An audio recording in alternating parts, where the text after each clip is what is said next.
All right, guys, as part of my sort of pre-surgery prep, today I want to go over my unboxing or bagging in this case of my surgery prescription. So I'm feeling like a huge narco right about now because this thing is huge and there's a lot to go through.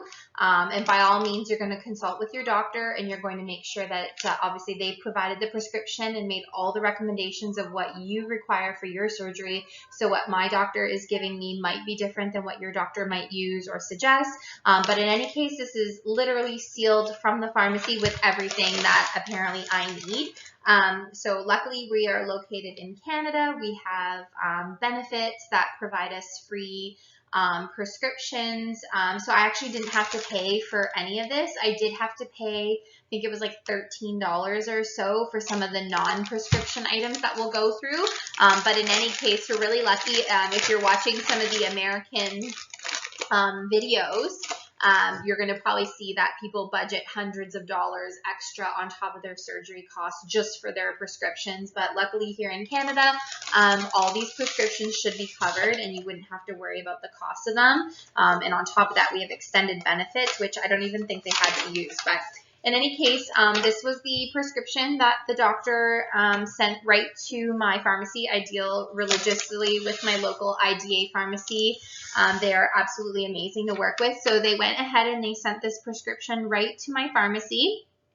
And it's really awesome because they literally list out all the medications, all the doses, how many tabs of each, as well as what the specific instructions are for each one. So I'm going to do my best to go through this.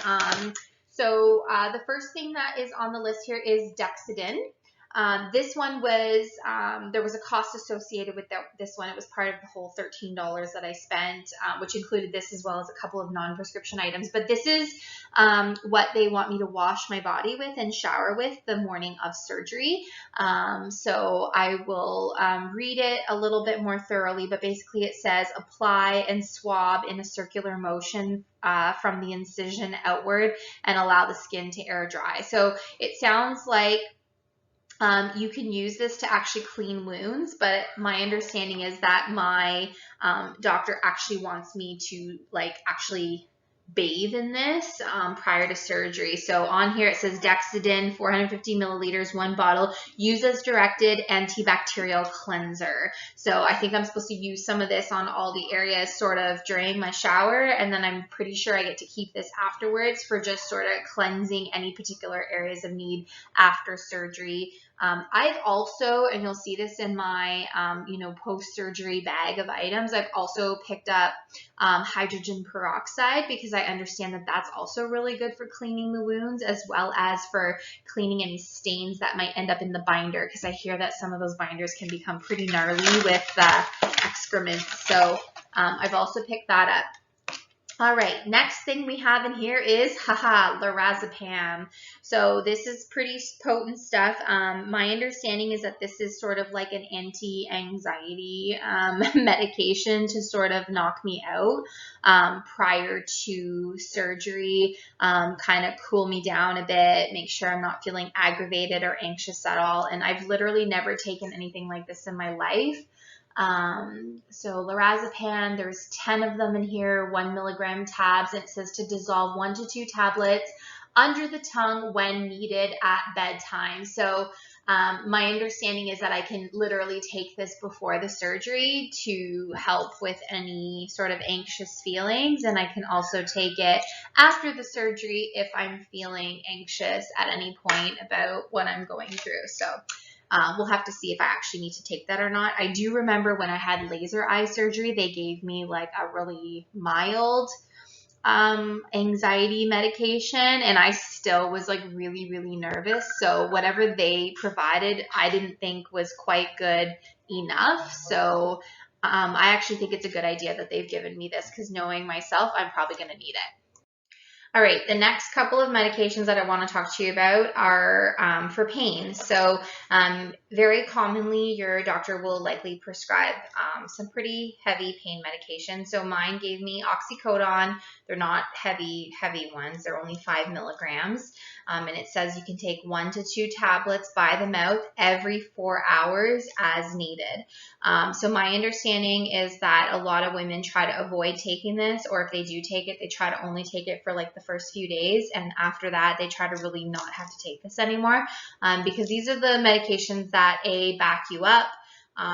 So they'll make you constipated, which is not fun, and they're also just very, very strong medications. So my goal is to not have to take these, or to not have to take them for very long. So I'll follow up and let you know exactly how long I need to take these for and how much. And the other pain medication is just basic acetaminophen, Tylenol.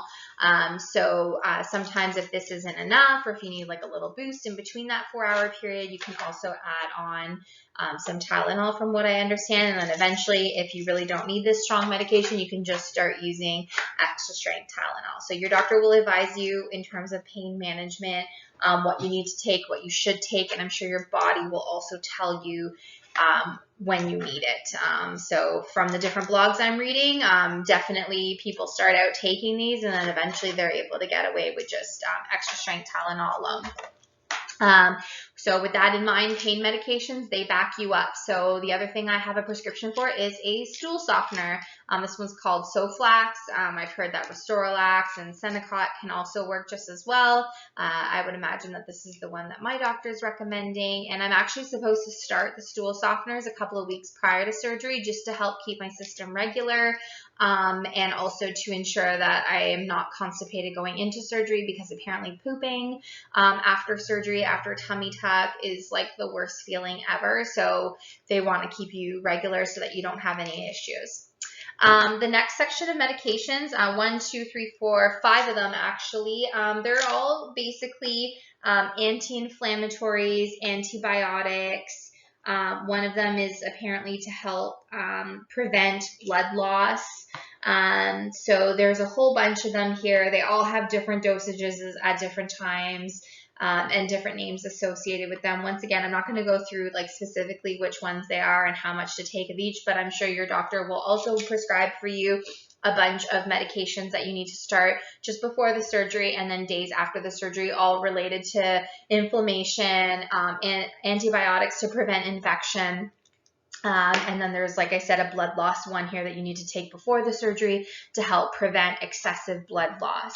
And then the last two here, they have funky names to them, but I researched them, and these are basically to be taken right before surgery, an hour before, and these are to help prevent nausea and vomiting, because as you know, sometimes like with the anesthetic and whatnot, it can make you feel really, really ill, and vomit after surgery. So anyhow, these will help prevent that. So guys, that's everything. It's a lot. Follow your doctor's instructions, follow your doctor's prescription of what they recommend. I've actually prepared for myself like a really extra large Ziploc bag, Connie's surgery medication. I'm actually going to put all these medications into this extra large Ziploc bag. I think that'll be a lot easier than the little paper bag. I'm even going to put my doctor's prescription notes in there, and I'm planning to put this in my day bag for surgery. And then afterwards, I believe this will just come home with me, and we'll leave it on our kitchen counter. And I'm probably going to get someone to help me chart out sort of what medications to take when, or put it in my calendar. I'm going to have to figure out a really nifty way of how to remember what to take and when. Every bottle has instruction, and the prescription has detailed information.